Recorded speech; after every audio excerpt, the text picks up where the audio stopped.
Hello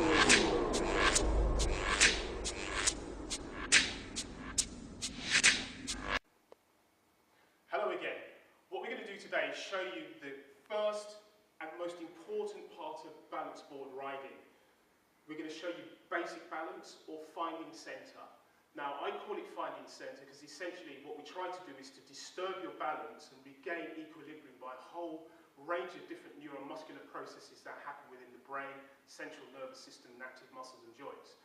What we're going to do is show you how to mount the board, dismount the board and actually balance out the Vew Do, i.e. find centre. So let me show you how we do this.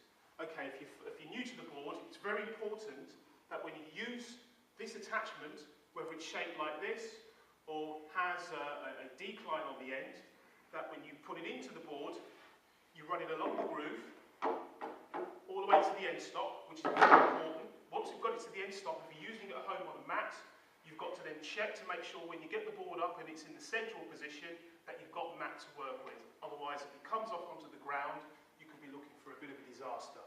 Okay, now, the way to mount your board is, as I say, take it to the end stop. The side that's down, we then mount that side with your left leg. We then step on the side directly underneath the rock. And then from here, what we have is a central point. So if you imagine a line, imagine your line go from your navel all the way down to the middle of the board, that is your central position. What we're going to do is essentially display the centre of mass, and by doing so, what we'll be able to do is then get this board off the ground. So we're going to drop this leg down, keep the opposite leg that's on the downside firmly fixed to the board, and all we're going to do is lean across. If you're doing this for the first time, please use your arms like so, just to help you counterbalance. And by doing so, if you can now see, the board's coming off the ground. And that's all we're doing. And what we've done is we've moved our centre of mass from here to here. You can see the hips have moved over the end of the board as well, very important. Arms out, and again, you can see the board's up. That's the first thing we do. Now, what I want to show you is if you're doing it in a group exercise class, or you're doing it at home and you need someone to help you, we use what we call a spotter. Dominic's going to come in and he's going to show you how to spot. Before we do, I'm just going to change the board so you can see from a side angle how we spot.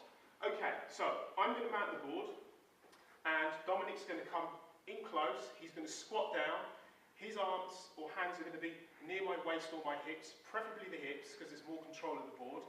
I'm now going to get the board up off the ground, and Dominic's literally going to move and provide a support system for me just in case I move too quickly to the left or to the right. And what's good about this exercise is that Dominic's also active, so he's moving, I'm moving, but he's helping me to feel safe. And that's the job of the spotter. So if you're doing this for the first time, very important that you've got somebody here. Now if you don't have someone, you can put a chair in front and hold the chair like so. Now if you don't have a chair, put your hands on the wall.